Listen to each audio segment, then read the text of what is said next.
पता है क्या होता अगर ये बंदा अपना असली रंग ना दिखाता तो? ब्लैक बेल्ट के पास पूरे वन पीस में one of the worst personality है, पर तुमने एक ना एक बार तो ऐसा जरूर सोचा होगा कि क्या होता अगर ये थोड़ा लॉयल होता। और अगर नहीं सोचा है तो मैं तो हूं ही सोचने के लिए, इसलिए आगे बढ़ने से पहले वीडियो को लाइक और चैनल को सब्सक्राइब कर देना। तो स्टार्ट करते हैं जहां पर थ्रेच एक दिन एक लेजेंडरी ट्रेजर चेस्ट ढूंढता है जिसमें था एक शाइनिंग ब्लैक डेविल फ्रूट, जिसे देखकर सभी व्हाइट बेल्ट पायरेट्स एक्साइटेड हो जाते हैं। थ्रेच जो कि 4th डिवीजन का कमांडर था, वो प्राउडली सबको बताता है कि गाइस देखो हमने एक रेयर डेविल फ्रूट ढूंढ लिया है। इस कारण सभी लोग काफी ज्यादा एक्साइटेड हो जाते हैं और क्रू के अंदर मस्ती और सेलिब्रेशन स्टार्ट हो जाता है। ओरिजिनली तो इसके बाद ब्लैक बियर्ड थ्रेच को मारता है और वो डेविल फ्रूट चुरा कर यहाँ से भाग जाता है, पर इस व्हाट इफ सिनेरियो में ब्लैक बियर्ड पूरे क्रू से अलग बैठा रहता है। उसके मन में काफी सारी बातें चल रही होती है। उसकी आंखों में उस डेविल फ्रूट को पाने के लिए ग्रीड था। ब्लैक बियर्ड के सामने ही वो डेविल फ्रूट पड़ा होता है, लेकिन टीच इमीडिएटली अपने इमोशंस को कंट्रोल करता है और अपने मन में सोचता है कि ये मेरी फैमिली, व्हाइट बियर्ड ने मुझे एक नई जिंदगी दी है, मैं कभी भी उन्हें धोखा नहीं दूंगा और ना ही कभी उनका साथ छोड़ूंगा, चाहे कुछ भी हो जाए। थ्रेच के आसपास मार्को, वीस्टा एंड एस खड़े होते हैं। सभी लोग काफी क्यूरियस थे कि इस डेविल फ्रूट को खाएगा कौन। व्हाइट बियर्ड ने अपने ह्यूज थ्रोन से हंसते हंसते कहा कि थ्रेच ये तुम्हारा नसीब है, इसे तुमने ढूंढा है, जिस कारण इस पर तुम्हारा ही हक होना चाहिए। और उसके बाद अपने फेमस स्टाइल में हंसने लगते हैं।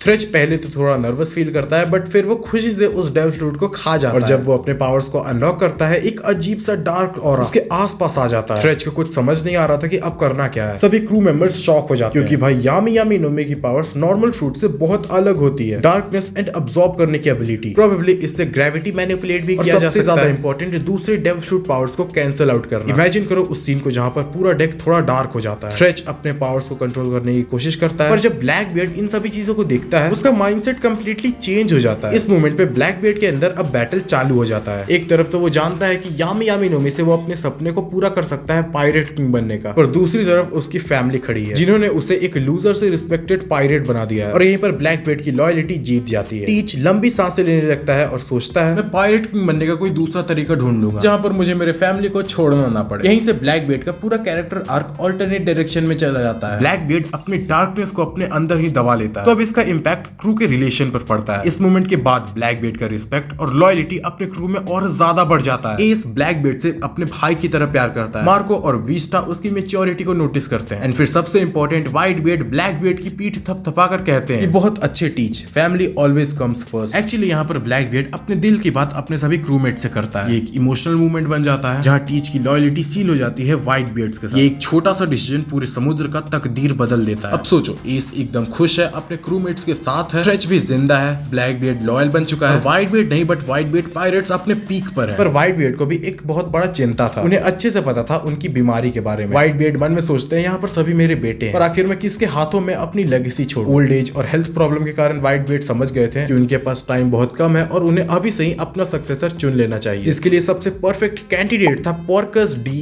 एस। व्हाइट बियर्ड अपना डिसीजन ले लेते हैं। व्हाइट बियर्ड एक इमरजेंसी मीटिंग बुलाते हैं। शिप के डेक पर सनसेट के वक्त सभी लोग प्रेजेंट हो जाते हैं और व्हाइट बियर्ड को देखने लगते हैं। व्हाइट बियर्ड अपनी घटती हुई आवाज में कहते हैं कि एस मेरा वक्त खत्म हो रहा है, मेरा सपना तुम आगे जाकर जीना और तुम ही मेरे बाद व्हाइट बियर्ड पायरेट्स के कैप्टन बनोगे। एस जो हमेशा ही थोड़ा शाय और गिल्ट फील करता है अपने पास्ट लाइफ यानी रॉजर के बेटे होने की वजह से, वो ये सुनकर इमोशनल हो जाता है। उसके आंखों में आंसू आ जाता है क्योंकि व्हाइट बियर्ड ने बिना किसी कंडीशन के उसे अपना बेटा बना लिया था। इस प्यार को वो बचपन में फील करना चाहता था पर कर नहीं पाया, वो प्यार व्हाइट बियर्ड उसे देते हैं। एस कहता है कि मैं आपको कभी डिसअपॉइंट नहीं करूंगा। अब जब एस ऑफिशियली व्हाइट बियर्ड का सक्सेसर बन चुका है, तो अब उसे पहले से ज्यादा ट्रेनिंग और अपने ग्रोथ पर ध्यान देना पड़ेगा। एस अपने थोड़े इंपल्सिव और रेकलेस नेचर को कंट्रोल करना सीखता है। मार्को, जोजू, वीस्टा जैसे टॉप कमांडर्स एस को ट्रेन करते हैं और कुछ लीडरशिप स्ट्रेटेजी सिखाते हैं। एस का अपने डेविल फ्रूट मेरा नोमी पर कंट्रोल और भी ज्यादा अच्छा हो जाता है। एस और भी ज्यादा एडवांस फायर टेक्निक सीख लेता है और एस पूरा कंसंट्रेशन के साथ अपने ट्रेनिंग पर ध्यान देने लगता है। और इसके बाद व्हाइट बियर्ड एस को गोल्डी रॉजर के बारे में बताते हैं and finally Ace Gol D Roger को एक्सेप्ट कर लेता है और प्राउड फील करता है अपने डी एंड ब्लड लाइन पे। एस अपनी एक नई फिलॉसफी डेवलप करता है कि फ्रीडम सबसे बड़ा ट्रेजर है, मैं अपने क्रूमेट्स के लिए आजादी जीतूंगा। और यहीं पर एस कसम खाता है अपने क्रूमेट्स को प्रोटेक्ट करने का। एस मन में सोचता है कि चाहे कुछ भी हो जाए वो अपने क्रूमेट्स को किसी भी हाल में प्रोटेक्ट करेगा। इस नए मैच्योरिटी के साथ एस का करिश्मा एंड स्ट्रेंथ दोनों ही चीज न्यू वर्ल्ड में धूम मचा देता है। सभी के मन में एक ही नाम होता है एस का, और वर्ल्ड एस को राइजिंग सन ऑफ द सी के नाम से जानने लगता है। एंड इसके बाद फाइनली